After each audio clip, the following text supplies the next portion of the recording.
সরসিনার পীর সাহেব ভাইজান হযরত মাওলানা আবু নসর নেসারউদ্দিন আহমদ হুসাইন সাহেব, আমি যখন তার সাথে সাক্ষাৎ হলো, তিনি খুব সুন্দর একটা প্রস্তাব করেছেন। আমি কি বলবো, এটা আমার খুব পছন্দ হয়েছে যে এইরকম চিন্তার আমি আশা রাখি ওনাকে সাথে পেলে। এবং আমাদের যারা পীর সাহেব সকলের নাম নিচ্ছি না, আমরা এই দেশে আউলিয়া কেরামের যে পতাকা, যে মিশন, যে পথ চলা, সেটা অনেক বেগবান হবে ইনশাআল্লাহ। তিনি একটা প্রস্তাব করেছেন যে এই বালাকোটের চেতনায় যারা উজ্জীবিত এবং যারা এই সিলসিলার দাবিদার, কিন্তু কিছু প্রশ্ন আছে তাদেরকে নিয়ে, এরকম কিছু দরবার আছে কি নাই? মানে এরা সিলসিলায় আমাদের তরিকা এক সিলসিলা, কিন্তু কিছু আমলি বিষয়ে কিছু কথাবার্তা আছে কি নাই? তো তিনি প্রস্তাব করেছেন যে আমরা এদেরকে দূরে ঠেলে দেব না, আমরা তাদের কাছে একটা আলেমদের কোর কমিটি করে তাদেরকে পাঠাবো, তাদেরকে আমরা আহ্বান করব যে আপনারা স্বচ্ছ নুরানি দ্বারাই চলে আসেন।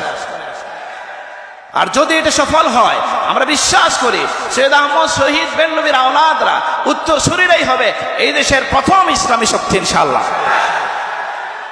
আমরা লাখো লাখো মানুষের সমাগম করবো ইনশাআল্লাহ। সেখানে চোখের পানি ফেলে আমরা আল্লাহর কাছে দোয়া করবো ইনশাআল্লাহ। সেখানে বাতিলের বিরুদ্ধে আমরা হুঙ্কার দেবো ইনশাআল্লাহ। আজাদী আন্দোলনের কুতুবয়ে সিপাহ সালার ইমানি চেতনার প্রাণ পুরুষ আমিরুল মুমিনিন ইমামুত তরিকত শহীদে বালাকোট হযরত সৈয়দ আহমদ শহীদ বেল্লবী রহমতুল্লাহ আলাইহি স্মরণে আজকের এই সম্মেলনের সম্মানিত সভাপতি, এ যুগের শায়রুর রসুল হযরত মাওলানা কবি রুহুল আমিন খান সাহেব, উপস্থিত সুফিয়ায়ে কেরাম, আমাদের মাশায়েখে এজাম, বিশেষ করে এখানে তাশরিফ রেখেছেন আমার চাচাজান মুফতি আজম হযরত আল্লামা মুফতি গিয়াসউদ্দিন চৌধুরী ফুলতুলি সাহেব এবং সরসিনার পীর সাহেব, সোনাখান্দার পীর সাহেব সহ, ফেনীর পীর সাহেব সহ আমাদের যত যারা তাশরিফ রেখেছেন, আমি সকলের নাম নিচ্ছি না, সকলের প্রতি সশ্রদ্ধ সালাম এবং মোবারকবাদ জানিয়ে আমি সংক্ষিপ্তভাবে দু একটি কথা বলে শেষ করব। আমি স্মরণ করিয়ে দিতে চাই, এই মাহফিলের সূচনা হয়েছিল মূলত কিছু কথা আরোপিত হয়েছিল, ভুল ক্রমে হোক না বুঝে হোক, আমাদের কিছু ভাইরা কিছু কথা বলছিলেন তার প্রেক্ষাপটে। কিন্তু এখন এই মাহফিল, এই প্ল্যাটফর্ম এখন আর সেই প্রতিবাদের জায়গায় নাই। এখন এটা একটা আমাদের মিলন মেলায় এই আহলুস সুন্নাত ওয়াল জামাতের আকীদা, বিশ্বাস এবং মদিনা শরীফ থেকে রওজায়ে রাসূলুল্লাহ থেকে প্রবাহিত যে নুরানি প্রস্রবণ থেকে যত বৃক্ষরাজি সৃষ্টি হয়েছে, তার ফল যারা আমরা আছি সকলে একত্রিত হয়ে একটা দোয়ার মজলিসে পরিণত হয়েছে আলহামদুলিল্লাহ। আমরা বিশ্বাস করি আজকের এই মাহফিল হযরত সৈয়দ আহমদ শহীদ বেল্লবী রহমতুল্লাহ আলাইহির ইসালে সওয়াব হিসাবে আল্লাহ কবুল করবেন। আল্লাহ তুমি কবুল করো, আমিন।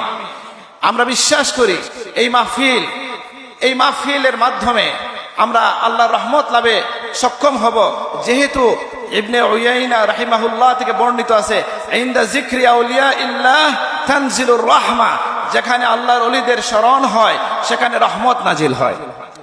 সুতরাং আমরা আল্লাহর কাছে সেই রহমতের ভিখারি, আল্লাহ আমাদেরকে নসিব করুন, আমিন। আমি বলছিলাম যে সৈয়দ আহমদ শহীদ বেল্লবী রহমতুল্লাহ আলাইহিকে এই স্মরণের মধ্য দিয়ে আমরা কি চাই? মূলত আমরা আল্লাহর দয়া চাই। দ্বিতীয়ত আমরা তারকে স্মরণ করার মধ্য দিয়ে, তার ত্যাগ কুরবানির কথা স্মরণ করার মধ্য দিয়ে আমরা নিজেদেরকে জাগ্রত করতে চাই, নিজেদের ইমানকে ঝালাই করে নিতে চাই। আমরা জানি যে তিনি তার আরাম প্রিয় জীবন, যেটা ব্রিটিশরা তাদের রিপোর্টে লিখেছে, যিনি রাজা বাদশার সম্মানে কলকাতায় ছিলেন, যিনি সারা ভারত যখন ঘুরিয়ে বেরিয়েছেন, মানুষ নবাবরা যার পালকি বহন করত, সেই সময়ে তিনি মজলুম মুসলমানদের পক্ষে কাজ করার জন্য, জালেমের বিরুদ্ধে অস্ত্র ধারণের জন্য, মুমিনদের মুসলমানদের মুক্তির জন্য, ব্রিটিশের দালালের বিরুদ্ধে যুদ্ধ করার জন্য তিনি যুদ্ধের জীবন বেছে নিয়েছেন। সুবহানাল্লাহ। সুতরাং আমি বলবো যে আজকের এই আলোচনা যেমন আমাদেরকে তার চেতনায় উজ্জীবিত করে, ঠিক তেমনি ভাবে আমরা আমাদের পক্ষ থেকে চেতনা, আর আমাদের কিছু ভাই বা অনেক সমাজে অনেক কারণে একটা কথা প্রচলিত হয়ে গেছে, পীর সাহেব মানেই আরাম প্রিয়, সুবিধাবাদী। আমরা বলে দিতে চাই, আমরা স্মরণ করতে চাই, আমরা যাদের উত্তরসূরি তারা কখনো আরাম প্রিয় ছিলেন না, তারা রুহবানুল লাইল ফুরসানুন নাহার ছিলেন, রাতের বেলার সাধক ছিলেন, দিনের বেলার মুজাহিদ ছিলেন।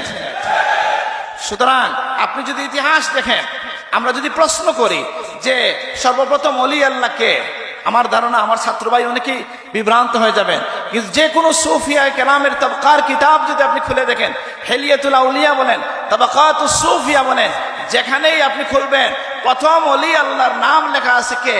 আপনি আশ্চর্য হয়ে যাবেন, আমাদের আকা মাওলানা মুহাম্মদুর রাসূলুল্লাহ সাল্লাল্লাহু আলাইহি ওয়াসাল্লাম।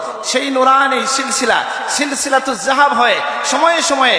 কারণ এই ওলি আল্লাহ শব্দটা সাহাবায়ে কেরামের জন্য ব্যবহার করা লাগে না, কারণ তারা সাহাবী, এটাই তাদের বড় পরিচয়।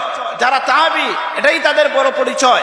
ঠিক তেমনি ভাবে পরবর্তীতে যারা সুফি হিসাবে, ওলি আল্লাহ হিসাবে পরিচিতি লাভ করেছেন, আমরা তাদের দিকে যদি তাকাই, তারা কেমন ছিলেন? তারা আল্লাহর পথের মুজাহিদ ছিলেন। আপনি যদি আগের যুগে দেখেন, তাহলে ইমাম সৈয়দনা হুসাইন রাদিয়াল্লাহু আনহু থেকে শুরু করে সময়ে সময়ে ইমাম আবু হানিফা রাহমাতুল্লাহ আলাইহি, হাসান আল বসরি, ইমাম শাহজুলি থেকে নিয়ে যত মানুষের নাম আপনি বলবেন, আবু সাঈদ দারানির কথা যদি বলেন, আপনি যদি যার কথা বলবেন, এরা প্রত্যেকে আল্লাহর পথের একজন মুজাহিদ ছিলেন। আপনি যদি এই উপমহাদেশে আসেন, তাহলে দিনের পক্ষে সময়ে সময়ে যারা গর্জে উঠেছেন, তারা আল্লাহর পথের ফকির আউলিয়ায়ে কেরাম। আমরা দেখি আকবরের দ্বীন এলাহির বিরুদ্ধে যিনি জেগে উঠেছিলেন, তিনি আমাদের তরিকার ইমাম সৈয়দনা মুজাদ্দিদ আল ফিসানি রহমতুল্লাহ আলাইহি। ঠিক তেমনি ভাবে আপনি দেখবেন যে বর্তমান আমরা তো আমাদের এই উপমহাদেশের কথা জানি। আপনি যদি সারা দুনিয়ার ইতিহাস দেখেন, যে ইসলাম শান্তিপূর্ণভাবে প্রচারের ক্ষেত্রে সবচেয়ে বেশি ভূমিকা কার? সুফিয়ায়ে কেরামের। ইন্দোনেশিয়ায় যদি যান, বালাউই তরিকার ভূমিকা। আফ্রিকায় যদি যান, শাহজুলিয়া তরিকার ভূমিকা। আপনি যদি ইরাক বাগদাদের দিকে যান, কাদরিয়া তরিকার ভূমিকা। ট্রান্সঅক্সিয়ানা মধ্য এশিয়ায় যদি আসেন, নকশবন্দি তরিকার ভূমিকা। আপনি যদি হিন্দুস্তানে আসেন, চিশতিয়া তরিকার ভূমিকা। সুবহানাল্লাহ। আমি স্মরণ করতে চাই আমার বড় ভাই মাওলানা হযরত মাওলানা মাহমুদ রহমান সাহেব সোনাখান্দার, তিনি একটা কথা বলছিলেন, তার মাহফিলে আমি গিয়েছিলাম, যে আজকে একটা অভিযোগ করা হয়, সুফিয়ায়ে কেরাম, আউলিয়ায়ে কেরাম তারা কি দিন কায়েম করেন নাই। দিন কায়েমের ব্যাপারে অনেক সময় নিজস্ব স্বার্থে ভিক্ষা ব্যবহার করা হয়। আমরা দেখি দিন কায়েমের যে চেষ্টা, দিনের এই বিষয়ে আমরা নিজের পক্ষ থেকে বলবো কেন, আবুল হাসান আলী নদভী রাহিমাহুল্লাহ তার ইতিহাসে লিখেছেন যে সিন্ধু নদের এই পারে যত মানুষ কালেমাওয়ালা, ইমানের সওয়াবের একটা ভাগ পাবেন মঈনুদ্দিন চিশতি আজমিরি রহমাতুল্লাহ আলাইহি। তার কারণে কালেমার পতাকা এই অঞ্চলে সিন্ধু নদের এই পারে এসেছে। ঠিক তেমনি ভাবে যে মনে করা হয় যে আমরা রাজনীতি করি কিনা, রাজনীতি নিয়েও ব্যাখ্যার অবকাশ আছে। রাজনীতি বলতে যদি আমরা প্রচলিত গণতান্ত্রিক বুঠাবুটির রাজনীতি শুধু বুঝি, আমার মনে হয় এটা ঠিক হবে না। রাজনীতি কখনো চোখের পানি দিয়েও হয় কিনা? আপনারা ভুল বুঝবেন না। আমাকে তো আল্লাহর পথের একজন ফকির বলছেন যে আমি আল্লাহ রসুলের দরবারে গিয়ে বলছি, ইয়া রাসূলুল্লাহ, আমাদের দেশের জন্য আল্লাহ যেন একজন পুরুষ শাসকের ব্যবস্থা করে দেয়, আপনি সেই দোয়া করেন। কিছুদিনের মধ্যেই আমাদের সেই ফ্যাসিস্ট রেজিমের পতন হয়ে গেছে। আপনি আসেন, এই কথা যদি আমরা মানতেও না চাই, আসেন পৃথ্বীরাজের পতন কিভাবে হলো? যখন বেয়াদবি করেছিল পৃথ্বীরাজ, কার সাথে? হযরত মঈনুদ্দিন চিশতি রহমাতুল্লাহ আলাইহির একজন মুরিদের সাথে তিনি একটা চিঠি লিখেছিলেন। সে উদ্ধতপূর্ণ জবাব দিয়েছিল। তখন তিনি কি বলছিলেন? মন তেরা জিন্দা বদস্তে লস্করে ইসলাম সপুরদম, আমি তোমাকে জিন্দা ইসলামী ফৌজের হাতে সুপুর্দ করে দিলাম। সেই দিন রাতে স্বপ্নে দেখেছেন, মোহাম্মদ গুরি স্বপ্নে দেখেছেন যে তাকে সৌম্যকান্তি দেহের একজন স্বপ্ন যুগে বলছেন, তুমি 2 বার ব্যর্থ হয়েছো, এবার তুমি আক্রমণ করো, সফল হবা। তিনি আক্রমণ করে ইসলামী রাজ কায়েম করেছেন। তাহলে আল্লাহর ওলির এই কথা আল্লাহ কবুল করেছেন কিনা? সুতরাং আমরা এই আউলিয়ায়ে কেরামের যে পথ, সেই পথটা আমি বলবো বন্ধুর পথ।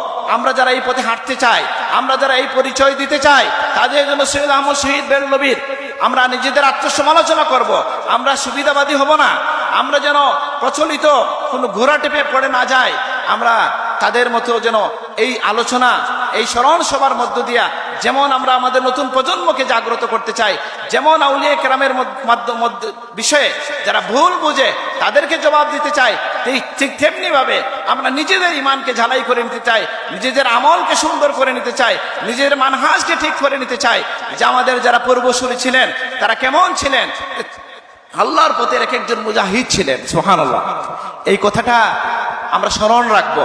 আমরা যেন আমি স্মরণ করছি সরসিনার পীর সাহেব ভাইজান হযরত মাওলানা আবু নসর নেসারউদ্দিন আহমদ হুসাইন সাহেব, আমি যখন তার সাথে সাক্ষাৎ হলো, তিনি খুব সুন্দর একটা প্রস্তাব করেছেন। আমি কি বলবো, এটা আমার খুব পছন্দ হয়েছে যে এইরকম চিন্তার আমি আশা রাখি যে ওনার নেতৃত্বে ওনাকে সাথে পেলে এবং আমাদের যারা পীর সাহেব সকলের নাম নিচ্ছি না, আমরা এই দেশে আউলিয়া কেরামের যে পতাকা, যে মিশন, যে পথ চলা, সেটা অনেক বেগবান হবে ইনশাআল্লাহ।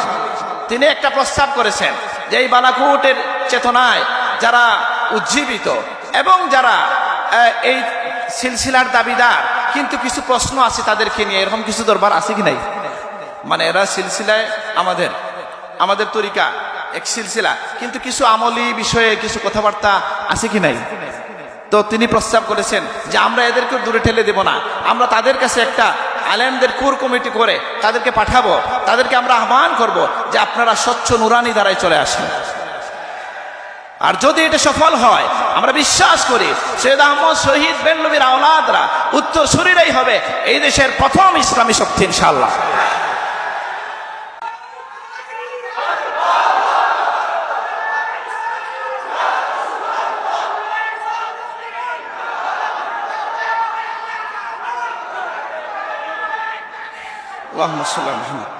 আর আমি অত্যন্ত শ্রদ্ধার সাথে আমার কথা শেষ করছি, একটু লম্বা হয়ে গেল আমার কথা। শ্রদ্ধার সাথে আমি এবং সকলের কাছে দোয়া চাই, হযরত মাওলানা কবি রুহুল আমিন খান সাহেব তিনি সম্মতি দিয়ে খুব অল্প পরিসরে প্রথমে আমরা এটা শুরু করেছিলাম। আজকে সবাই বলছেন যে এই জায়গায় আর আগামীতে করা যাবে না, নাকি? আমরা আরো বড় জায়গায় করতে চাই। আমরা লাখো লাখো মানুষের সমাগম করবো ইনশাআল্লাহ। সেখানে চোখের পানি ফেলে আমরা আল্লাহর কাছে দোয়া করবো ইনশাআল্লাহ। সেখানে বাতিলের বিরুদ্ধে আমরা হুঙ্কার দেব ইনশাআল্লাহ। এই জন্য আমাদের নিজেদের প্রস্তুতি, প্রথম প্রস্তুতি যেটা আউলিয়া কেরাম করেন, যে ব্যক্তি গঠনের যে বিষয়, মনন গঠনের যে বিষয়, তাজকিয়া তাসাউফের যে বিষয়, আমার শেষ লাইনটা হচ্ছে যে আমরা সকলেই তো আউলিয়া কেরামের উত্তরসূরি দাবি করি, তাই না? আউলিয়া কেরাম কারা? আল্লাহ কোরআনে বলেছেন আল্লাযীনা আমানু ওয়া কানু ইয়াত্তাকুন, যারা ঈমানদার, যারা মুত্তাকি। সুতরাং আমাদের পূর্বসূরি যারা তাকওয়া এবং ইমানের এবং তাকওয়ার যে পতাকা আমাদের হাতে দিয়ে গেছেন, আমরা যেন সেটা সঠিকভাবে ধারণ করতে পারি। আল্লাহ তৌফিক দান করুন, আমিন। আমি সকলকে মোবারকবাদ জানিয়ে আমার কথা শেষ করছি। ওমা আলাইনা ইল্লাল বালাগ। আসসালামু আলাইকুম ওয়া রাহমাতুল্লাহ।